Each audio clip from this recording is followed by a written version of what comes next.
जिंदगी कैलू बात बात बर्बादे रही हो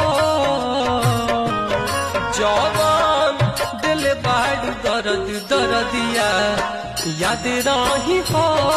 जवान दिल बाड़ दर्द दर्दिया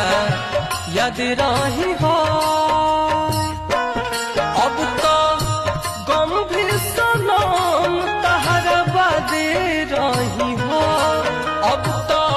गम भी सनम तहरा बादे रही हो जवान दिल बाड़ दर्द दर्दिया याद रही हो जवान दिल बाड़ दर्द दर्दिया याद रही हो जवान दिल बाड़ दर्द